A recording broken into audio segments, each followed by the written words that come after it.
কি ঘটবে হাসিনার ভাগ্যে কথাগুলো বলবো তার আগে ওই যে আপনাদের নেত্রীর অপেক্ষায় বসেছিলেন, নেত্রী চট করে দেশে ঢুকে যাবে, তাদেরকে একটা কথা বলতে চাই। নেত্রী বলছিল না যে আমি বর্ডারের কাছে আছি, যে কোনো সময় চট করে ঢুকে যাব, সে আসলে বর্ডারের কাছে নাই, বাংলাদেশ থেকে না অনেক দূরে আছে, দিল্লিতে আছে, বুঝছেন? দিল্লিতে আছে। দিল্লিতে তার মেয়ের সাথে আমরা জানতাম যে হয়তো সে গৃহবন্দী অবস্থায় আছে না, সে খুব আরামায়েশ করতেছে, আপনাদেরকে বিপদে ফেলে সে ঠিকই আরামায়েশ করতেছে।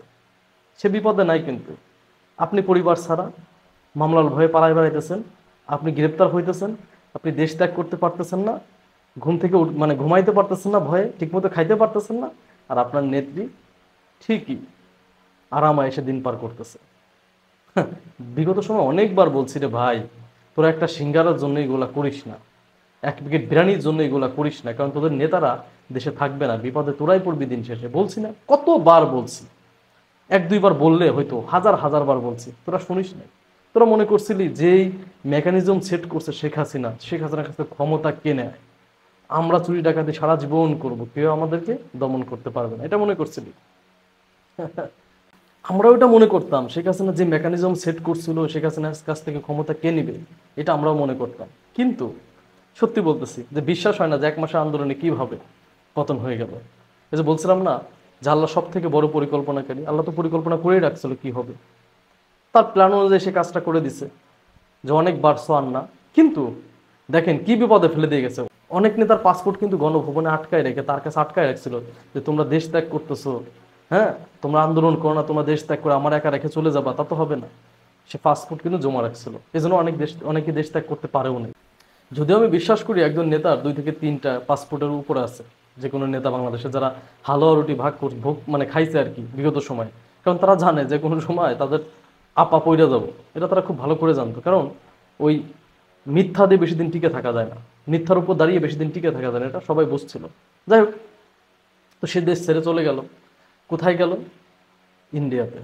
আমরা বলছি আমাদের দুলাভাইদের কাছে চলে গেছে, যাই হোক, এখন সে আবার দেশে আসতে চায় এবং এইখান থেকে পদত্যাগ করে না, হ্যান তারা অনেক কথা বলছে, চট করে ঢুকে যাব, আমি কাছাকাছি আছি বলছে, কিন্তু সে তো কাছাকাছি নাই। সে দিব্যি তার মেয়ের কাছে আছে, দিল্লিতে আছে, সে পার্কে ঘোরাঘুরি করতেছে, এটা দেখে নিউজও হয়েছে এটা নিয়ে। পার্কে ঘোরাঘুরি করতেছে দিব্যিতে, মানে আরামায়েশ করে তার লোকজন নিয়ে ঘোরাফেরা করতেছে।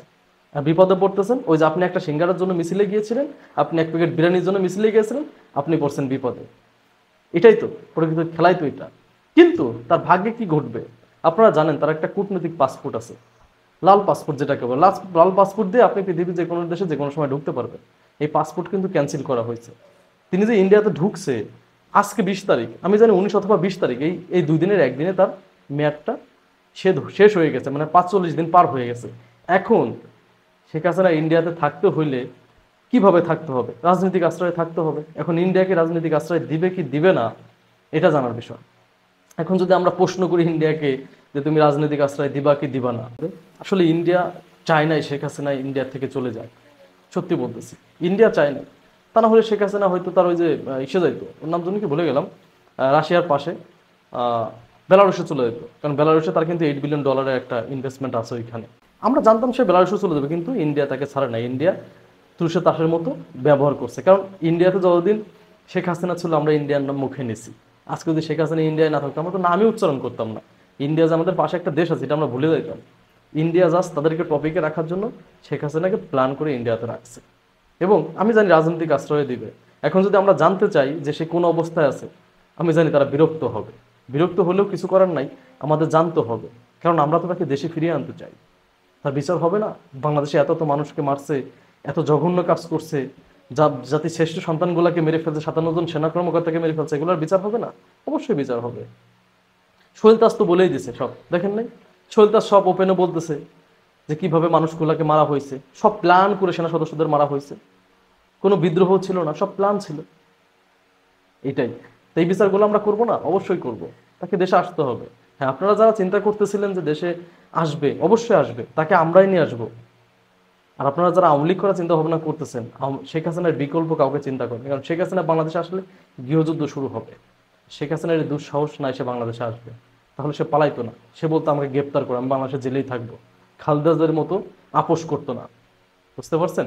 খালেদাদের মতো সে বাংলাদেশে জেলে থাকতো, সে দেশ ত্যাগ করতো না। যাই হোক, বুঝতে পারছেন আপনাদের নেত্রী আর আসবে না। আর আজকের পর থেকে তার ভাগ্যে কি হয় এটা আমরা জানতে পারবো, যে একটা দেশের প্রধানমন্ত্রী অন্য একটা দেশে রাজনৈতিক আশ্রয় নেবে। তার দিনগুলো খুব ভালোই চলতেছে, পার্কে ঘোরাঘুরি করতেছে, মেয়ের বাসায় আছে, মেয়ের সাথে থাকতেছে, খুব আরাম আয়েশে আছে, তার লোকজন নিয়ে ঘোরাফেরা করতেছে। আর মাঝখান দিয়ে আপনাদের কি হইতেছে, পরিবার ছাড়া, ঠিকমতো খাইতে পারতেছেন না, মামলা, পুলিশের ভয়ে দৌড়ায় বেড়াইতেছেন, কিভাবে দেশ ত্যাগ করবেন এই টেনশনে আছেন। হ্যাঁ, যাই হোক, অ্যাটলিস্ট কার রাজনীতি করবেন তাকে আগে চেনেন, তারপরে রাজনীতি করেন, এটাই বেটার হবে। কারণ শেখ হাসিনা বাংলাদেশের মানুষকে কখনো ভালোবাসতো না। তার দলের নেতাকর্মী তো দূরের কথা, তার দলের নেতাকর্মীগুলোর সাথে কুকুরের মতো ব্যবহার করতো শেখ হাসিনা। আর আওয়ামী লীগ যে শেখ হাসিনার বিকল্প একজনকে তৈরি করতে পারে না, এটাই হচ্ছে আওয়ামী লীগের সব থেকে বড় ব্যর্থতা। ধন্যবাদ সবাইকে। আসসালামু আলাইকুম।